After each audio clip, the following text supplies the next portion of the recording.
Eu vou falar de 6 dicas para quem vai começar agora a investir dinheiro. Primeira coisa, antes de qualquer coisa relacionada a produto, a tudo mais, a cenário econômico, noticiário político, não interessa. A primeira coisa que você tem que fazer é definir claramente os seus objetivos financeiros e os prazos desses objetivos, tá? Isso é a coisa mais importante que você precisa fazer. Então, se você tiver que dedicar um pouco mais de tempo aí nesse ponto, faça isso, porque todo o resto vai ser uma consequência dessa primeira etapa, beleza?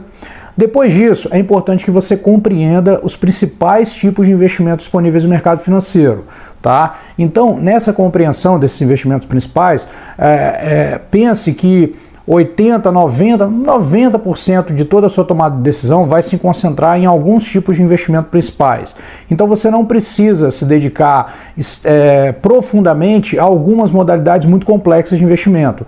Tente primeiro compreender as principais, como fundos, ativos de renda fixa de emissão bancária, como CDBs, LCIs, LCAs, LCs, e também os títulos do Tesouro Direto, né? Só com essa compreensão básica já vai ser possível você começar a montar uma carteira de investimentos bem adequada, olhando aquele item anterior que eu falei, a primeira dica, que é estabelecendo seus objetivos.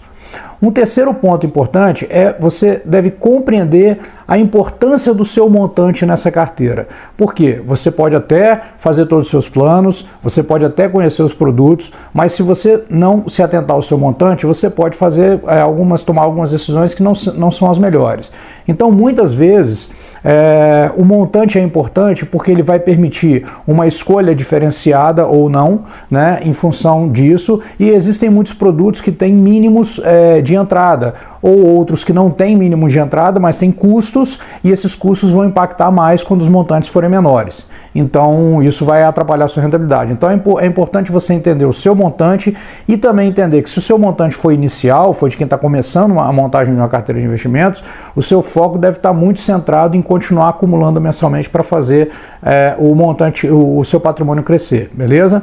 Depois disso, você vai escolher uma instituição financeira por onde você vai investir. Aqui, você tem 2 opções básicas: investir por meio do banco onde você tem conta, ou investir por meio das instituições financeiras intermediárias como as corretoras de valores. Tá? Essa escolha é completamente sua e você deve tomar essa decisão de acordo com o nível de conforto que você sentir com cada uma das opções. Nos bancos você vai estar restrito aos produtos daquele banco que você tem conta. Nas corretoras você vai ter a possibilidade de investir em vários bancos por meio de uma única conta. Então esse é um ponto que você vai pesar. Um outro ponto que você tem que ter atenção é que tanto nos bancos quanto nas corretoras vivem de vender produtos financeiros. Então você tem que trazer para você o conhecimento mínimo necessário para fazer as críticas das ofertas que serão feitas a você. Porque tanto banco quanto corretora vão querer te empurrar um monte de produto que às vezes vai ser melhor para eles e não para você. Então, se você não tiver o conhecimento mínimo para poder pelo menos avaliar e tomar sua decisão, né, que é sempre individual, nunca se deixe levar simplesmente sem avaliar, você pode escolher produtos não tão bons para você, mas muito bons para as instituições financeiras, perfeito? Bom, uma outra dica, e a quinta dica muito importante também para quem está começando a investir, é diversificar ou não diversificar os seus investimentos. Por que isso? Porque muitas vezes diversificar é importante e muitas vezes não diversificar pode ser melhor ainda. Por exemplo, existem investimentos que fazem coisas parecidas. Só para você ter uma ideia, o Tesouro Selic, um fundo DI e um CDB com liquidez diária. Eles têm as mesmas funções numa carteira. Então, de repente, você ter as 3 coisas não faz sentido.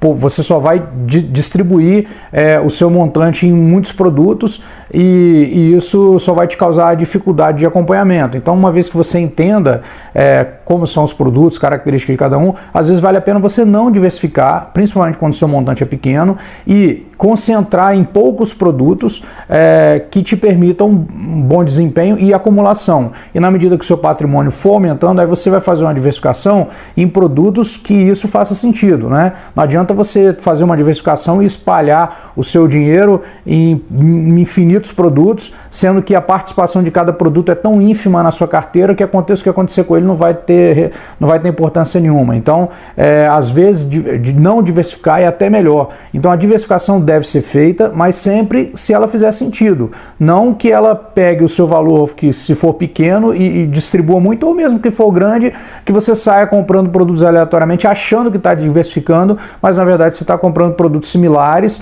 ou comprando proporções da carteira que são muito pequenas e independente do que acontecer com aquilo, não vai refletir nada, vai ser só uma sujeira, uma poeira na sua carteira, perfeito? E por último, a última dica é você acompanhar suas aplicações. Nessa dica de acompanhar as suas aplicações, você deve entender que o acompanhamento das aplicações nem sempre significa que você vai ficar olhando as suas aplicações todo dia para ver o que aconteceu no dia anterior.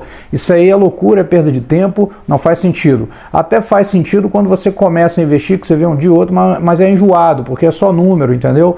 Dentro do número não vai sair alguém fazendo um show musical, ou sei lá, ou uma comida diferente, é só número. Então você é monótono, é chato e não tem necessidade. Se você escolheu os produtos sabendo o que esperar deles, você dá uma olhada de vez em quando para ver como é que tá, se está indo dentro daquilo planejado, e dessa forma. Mas o outro objetivo também do acompanhamento das suas aplicações não é só isso também, não só relacionado a desempenho, mas também porque os seus objetivos de vida podem ir se modificando ao longo do tempo e essas modificações podem fazer com que às vezes quando você vá reposicionar os seus investimentos ou quando entra mais dinheiro e você quer escolher um novo investimento, talvez você mude um pouco as proporções para poder sempre adequar essas suas aplicações aos seus objetivos, que é o ponto 1, né, que foi a primeira dica que eu dei, que para mim é a principal. Sem ela, você nem passa para as outras, porque você só vai ouvir informação que vai te confundir. Então, a primeira coisa é você realmente se concentrar no seu planejamento, seus objetivos e os prazos desses objetivos. E se você gostou, clique aqui no joinha do vídeo, né, e inscreva-se no canal, marque o sininho para receber as notificações. Então é isso que eu queria falar para você hoje. Um grande abraço e até o próximo vídeo. Tchau, tchau.